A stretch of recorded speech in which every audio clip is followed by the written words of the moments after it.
ఆనందిని అయితే ఆఫీస్లో ఉన్న వాళ్ళందరూ తెగ పొగుడుతూ ఉంటారు. పొగుడుతూ ఆనందికి కంగ్రాట్స్ చెప్తూ ఆనందిని అయితే గొప్పగా ఒక స్థాయికి ఎత్తుతారు. దాంతో ఆనంది అయితే ఇలా అంటూ ఉంటుంది, నాకు ఈ గొప్పలు పొగడ్తలు ఇవేవి నావి కాదు, నా వెనకుండి నడిపించింది నా భర్తది.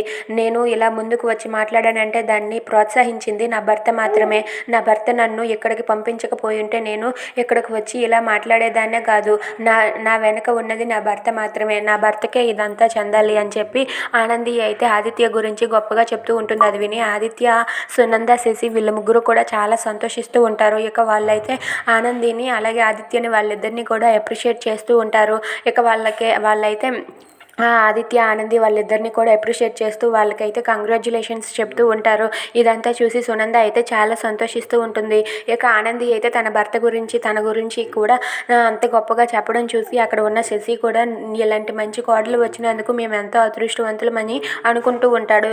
ఇక ఆనంది అయితే తన భర్త గురించి అలా చెప్తూ ఉండడం చూసి ఆదిత్య అయితే ఆనంది నన్ను పూర్తిగా తన భర్తని అని అనుకుంటుంది. తను అగ్రిమెంట్ గురించి ఒక్కసారి ఆలోచించడం లేదు గల, అగ్రిమెంట్ గురించి పూర్తిగా మర్చిపోయినట్టు ఉంది. ఆనందికి తెలిసేలా చేయాలి.